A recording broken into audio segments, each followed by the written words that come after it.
Welcome. This is Impact Masters Media, bringing you the podcast covering tech, ecosystem in Africa. And we have our guest today, John Mwendwa. John Mwendwa, how are you? Yeah. I'm good. I'm very good. Thank you, MK, for having me on this first podcast, man. I'm happy. I'm excited, and I'm really happy that I'm here today. It's good to have you, man. This has been some time coming, and one of the things that I wanted to know is how the journey has been, who you are, what you do, and these actually can help most of the people who are looking to grow in the ecosystem in one or the other. So I've been in the ecosystem for 12 years now, and nice. One of the things that I've seen it's not really well taken care of is how data is being taken care of in terms of storage, recording, and everything. So sometimes I said, let me take a plunge, and let's see how it goes. Can you please tell us about yourself? Yeah, let's just say I like to say I'm just another guy, because I don't know if I should really always tell you exactly everything about myself and what that is basically and what anyone else would want to hear. But either way, I'll do it my way. So I'm a designer. I'm in the design business generally. Rather, I'm in the business of good design. I think that's what I want to be known for ideally at the end of the day. And yeah, I've been doing design from 2013. So I think that's around, up to now, that's around, 7 years? Oh, wow. 7-8 years, yeah. It's impressive. Yeah, so maybe something interesting about it is that after school I went to a college basically called Nairobits Trust, and I learned design there and a bit of web development. And after that, I immediately was lucky enough to get a job, which I did for 1 year as a UI UX designer and a front-end developer. And then after that, shit happened. Hi John, how are you? Unfortunately, it's not that you've not been working, but we need to let you go because of this and that. Yeah. And then after that, I was like, which year was this? That's 2015, July 9th. Yeah, what? Never forgotten. Was that serious? Yeah, it was that serious.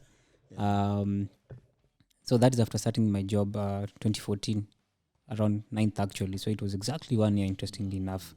And then after that, I was like, so you see, you hit the ground and then you get up and start running. Yeah, like what next? Yeah, what next? So I started looking for many jobs immediately.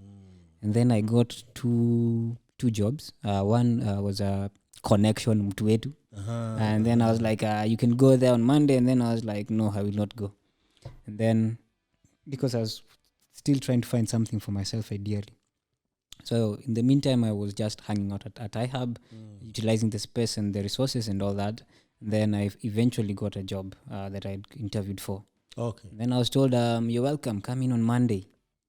And then I was like, do I really ever want to be in that position that I was in when that guy was letting me go? In fact, he was crying. But then I was like, do I want to be in that position?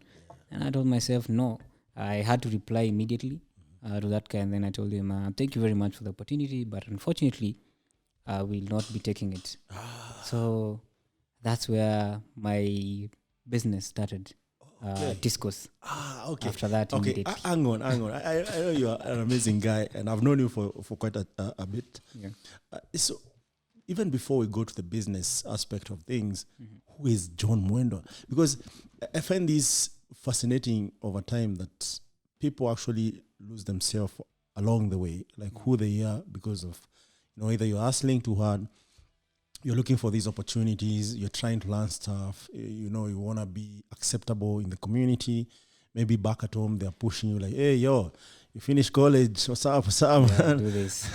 So you're calling you for Arambes and all that kind of stuff, fundraising, because now if you go to college in African setup, sometimes there's a type of way the community looks up to you. Yeah. But it's really easy actually to lose who you are. And we have seen this with young guys, where you find people, having mental problems because of that same reason. So who is John Mwendwa? Who is John Mwendwa?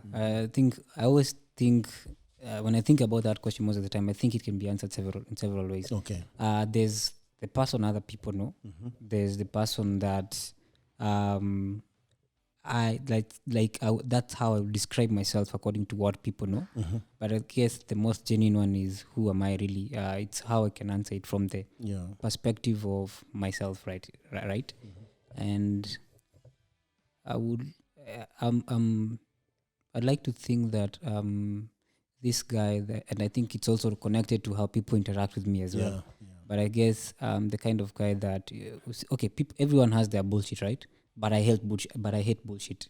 That is one thing that I can tell about myself, and I'm consciously and quite often on the wavelength rather, or that sort of like I would hate to become the average in all things essentially, and that is the best way I think I can describe myself. And most of the time, I think I'll be misunderstood as someone who is too serious sometimes. And sometimes I even ask myself, oh wait, is John serious like that? Like, how did you get that when we interacted? Like, I never understand that. But I guess at the end of the day, I'm just another guy, trying not to be the most basic guy and trying not to be the most average guy. I mean, it's an insane world.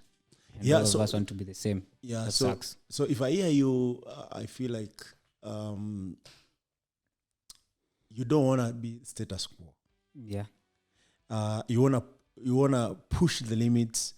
What you were yesterday is not what you will be tomorrow. Definitely. And I think that's really deep, because if you think about it, it means in different aspect of life, because you see, as a young person, as a young man, there's so much that is expected from you, and you have to actually make that happen in all ways. Like, you don't want to be average. Have you ever failed in that? I think I actually never know the best way to answer whether I've failed, but I think in essence, my life is full of failures here and there, and essentially, definitely, and I think it's part of, you don't always get what you think you want, and it's not really. It's I think it's far much deeper than that, and every now and then, definitely, we fail. Like, for instance, when you try and to catch something somewhere, you fail. When you try to make this investment somewhere there, it fails, and then you get wrecked. Right? Like, I mean, failure is, for me, it's part of the process. Just like all the good times are also coming through that journey, essentially. Yeah. I hear you. So, and by the way, from the interaction so far, I see why you strive not to be average, and you push the limits. And maybe that's the one thing that actually made you turn the job down and say, well, I'm not getting that salary, I'm not getting paid, but I'm willing to take the plunge, because I know here actually I can put all and expect something in return that actually can grow me as a person. So how did you reach on that? Because even this actually, in one or the other, comes like, maybe you failed in your job where someone had to let you go, and you felt like, maybe I wasn't doing enough. What if I did this enough in business?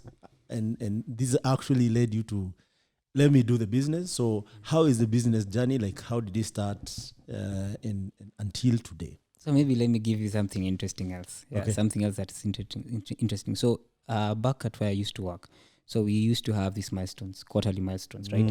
And so we had this product that was fairly new in the market. Yeah. Of course, there were other people doing the same thing, but in-house, it was fairly something new, right? And what that meant is essentially that after this quarter, the man with the ideally, walks up to you, and then he says, so this is our next step, this is what you're going to be building, and this is the direction I want us to head. The big man, the boss. And then I was like, so at that point I was like, what the fuck just happened? Like, so this guy literally woke up, he came in this office, he's right to do it, yes, but then he told us what actually, funny enough, in his words somewhere he mentioned dream, right? And then I was like, so this guy literally comes here, gives us his dreams. It's our work to do that and to build his dreams. So I was like, what the heck?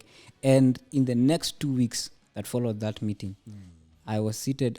Daily I woke up and showed up at office, and I still worked quite well. And in fact, at some point, some guys had to tell us that, hey guys, you're making us look bad. These submissions on Git, these commits are too many per day, so you should reduce them so that we don't look like we're making jokes and stuff like that. So 2 weeks, I literally sat down there, and every time I sat down in that seat, I felt like standing up and running, literally running. I was like literally on toes, and what the heck am I doing here? That was like the feeling throughout. The next 2 weeks, of course, until it came and went. And then it was, I remember that feeling again when I was also turning down the job. So all of that sort of came around. And then, so again, back to how the whole idea of business. So before I got in, I knew what I wanted to do, and I knew what I wanted to challenge, basically. And basically, because at that time, maybe and I'm okay if anyone else thinks otherwise, but at that time, man, like you would walk outside and you look at a billboard and you're like, oh, who the heck did that? Or rather, you will see a website and you're like, hey, who the heck did that? So in my mind, I was like, I can actually do good stuff. And sometimes, even when you're looking for inspiration and all that, you want to look outside the country, literally. Like, so even some of the companies that were actually in Kenya came to find out that we only have workers in this country, not anyone from outside the country. And that was strange, man. So I was like, I have an opportunity here and I want to establish a business around that. And then from that point, I decided this is what I'm going to do. And interestingly enough, the business name that I had at that time was for something else. Then I had to shift it. So what was the business name, if you don't mind? So the business name was Tiskos. Tiskos. So during that time, so I had I think that's the other advantage, having people who think the way you're thinking, and people who literally know shit around you. Exactly. Yes. So I started there with some guys. I think the two Georges. You probably know them, right? Yeah. Okay. Maybe that should be a story for another day. That's it. But definitely, as I listen to you, I see, and even beyond this conversation, we have talked to you, and there's this aspect of you I like a lot, the spirit side of things.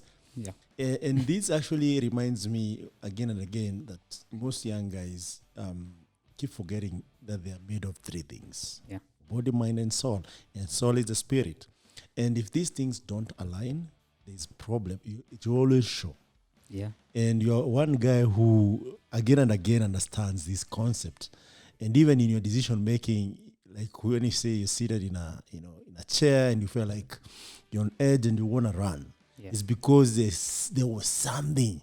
Even when you are looking for a co-founder, you don't align. It's not because you know they don't know what they're doing, they don't have the skill, but even the energy doesn't align. And I've heard this again and again, and I've seen it actually firsthand from the executives to normal employees to founders to everyone, just leaving everything. I remember even back in the day, Steve Jobs had to leave US and go to India, just find himself, because he felt like something is not in balance here. And when he came back, actually, the story is out there. You know what happened? So how is your spirit side? How do you align these things? And how do they make you make those decisions? Because sometimes you might make like a leap jump and you find, it was because I wanted to, these things to align and take me there. I mean, at the end of the day, there's one thing that I decided it has to be sort of like more of a principle, and more of, you see, there's this idea that you cannot be two things ideally, and that is maybe at the spirit level, right? You cannot, you either warm nor cold, right? I think that's how it goes. Okay. So there's one thing that I've fundamentally realized, that of course, I did not just find myself here. Of course, I was born. Something happened somewhere in a certain night, which led to my conception and all that. And then, of course, but I like to believe that the fact that we find here, and I think it's about comprehension at the end of the day. Yeah. And the way I comprehended my life, it's that somewhere in this dark world, somewhere, John was seated somewhere, and then everything aligned, and then it was his turn to be in this world. Yeah. And then after that, John comes in this world throughout this process, and then here's John. And then equally, John has a certain destination where he's heading. And if then that's the interesting part. For me, existence is in several ways. From the beginning where you are nothing, literally not there as a human being, to the time where you now get to walk this out maybe around 120 years max, right? And then you move into the other part, right? So you go back to that same nothingness. Only that this time you sort of like have a portfolio that you This is John Mwendwa. This is John Mwendwa living at this moment. Exactly. Someone said actually, we are just spiritual being living human experience. Exactly, we experience. And when you think about it, that's it. Yeah, that's it. Yeah. So what's the secret For you to live fully? Because that actually contributes to what you do, how you serve people, what you deliver, so the way you perceive things.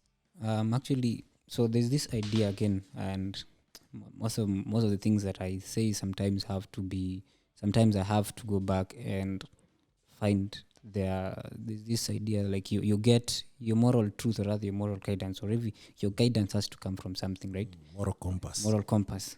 Yeah, and for me it's in the biblical way, right?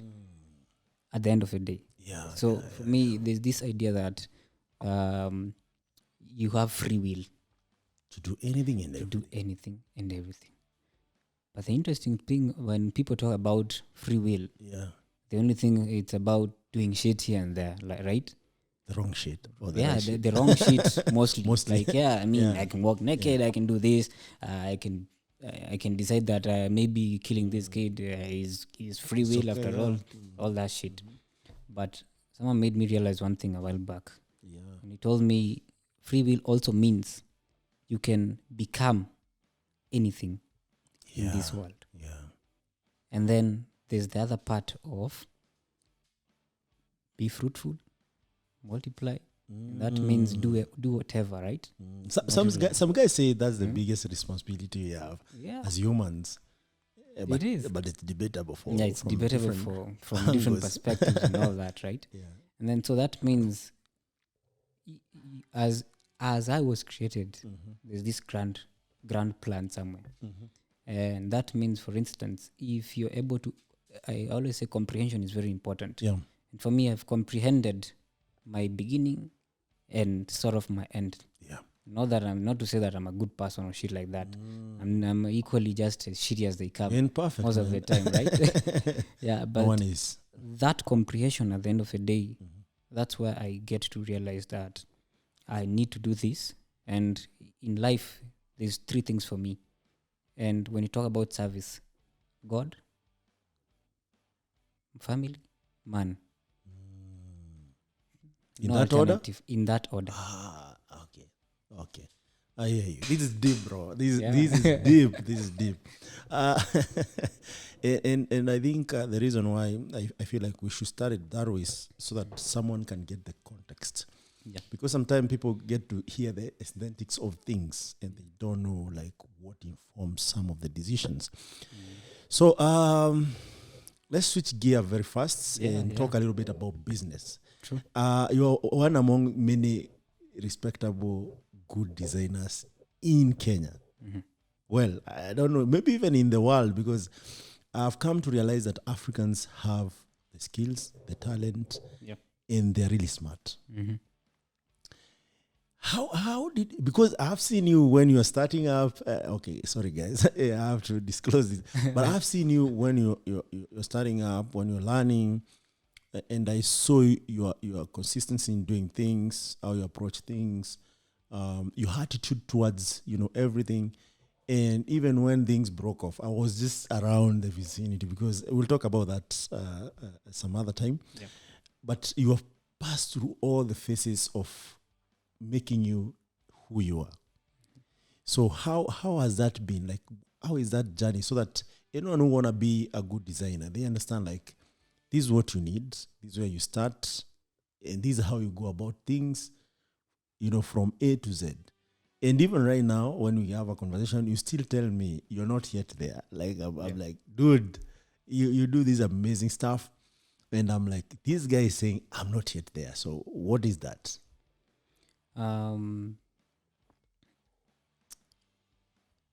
So when I was studying, I understood one thing.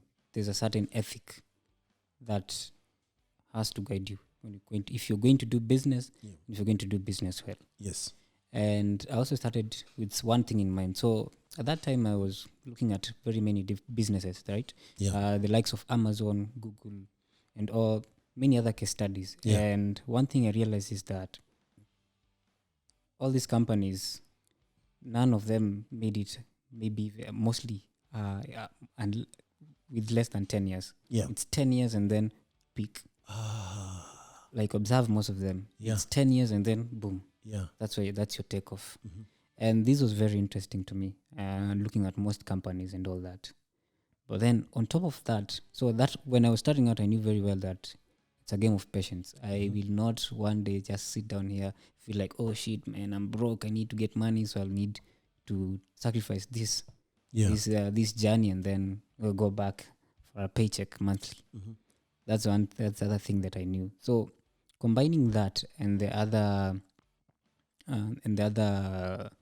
ethic, I figured that, well, John, get started, do this consistently, wake up, show up at Rehab. Of course, your parents won't understand.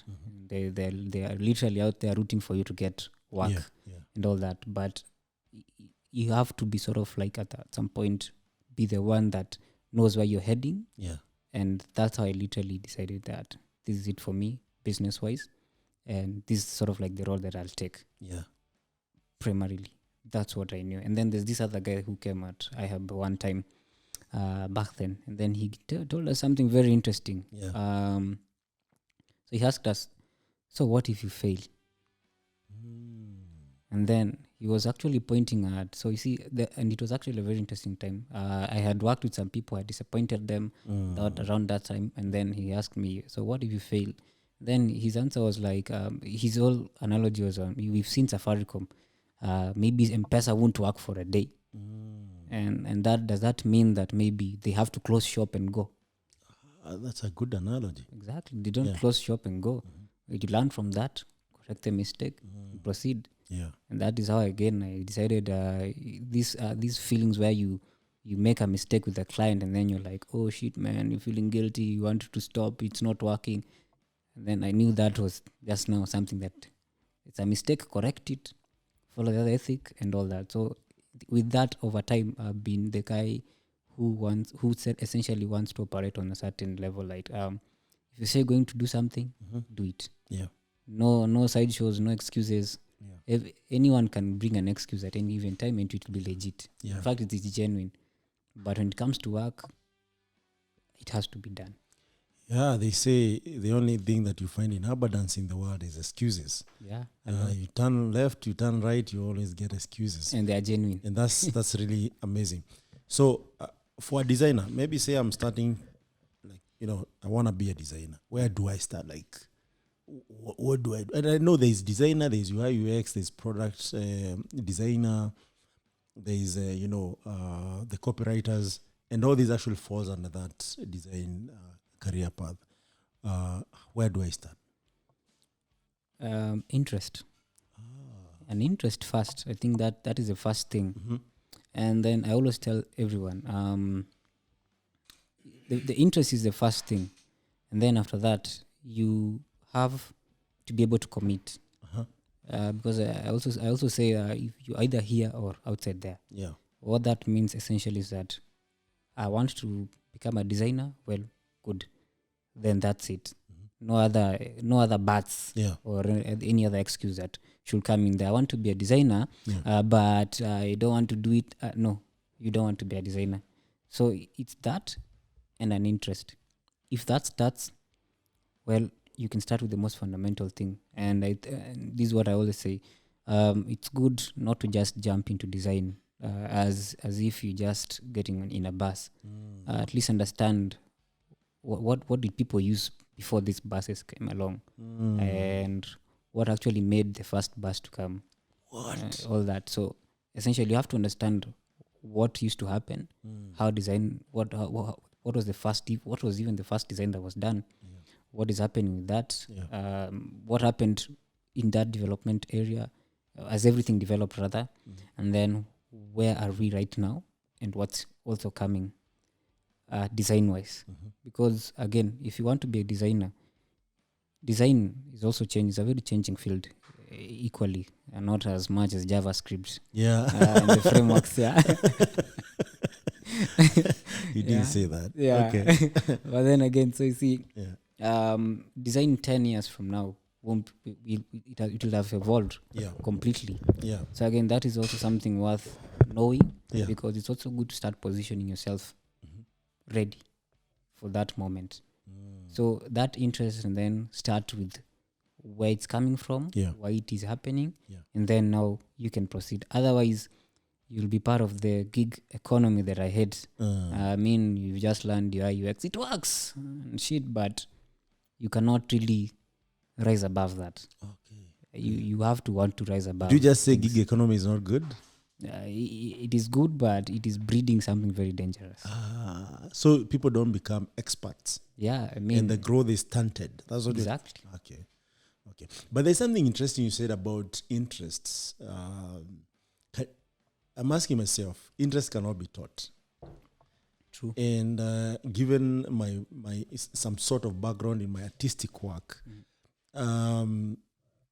there's something that I've realized. Some things cannot be taught. As much as there's some curriculum out there, pertaining to teach them. Do I need to join a school to be a good designer? Do I, get tutorials all over? Do I get a booklet? Which tools do I get to start doing that? And even from what you said is really deep, because you're saying, how was it done before the technology? So does that mean now I draw on paper and see how it looks, and now judge myself from that, and then iterate until now I feel like, now I'm good. Let me maybe go join a school, or let me get myself a gadget that can actually make me present my work somewhere that anyone else can, check it out, like Beers and all these other places. Let me buy Adobe suits for myself and stuff like. How does that go? Because maybe even for parents, maybe you see your child is interested in this, and then you go and buy Adobe suit. And I know it doesn't come cheap. Like right now, it's subscription model, right? And then you realize, this was just a passing glance, and it's not something that they are willing to pursue. So how do you tell this from first the person who want to do the design, and second the person who actually is a key stakeholder in doing the design, like say a parent, say a sponsor, say guardian, someone who actually is financing that to some extent, or maybe even giving moral support or guidance on that? I think in either direction that you take when you're starting out in learning design, you could technically get tutorials and learn. You still arrive at the same place, ideally, if that is the goal. So what that means is it's just that maybe some parts will take long, other parts will not take too long. It's relative in either direction. The advantage with institutions, mostly joining an institution, is that it puts you up to the task, right? Like you have to deliver, because it is also pegged on some expectations, ideally. Yes. So I think that's a very good direction to take. The other one requires commitment, full time, right? Like you can't want to learn random.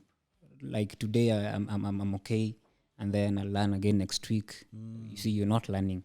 You're pretty much using your time differently. Yeah.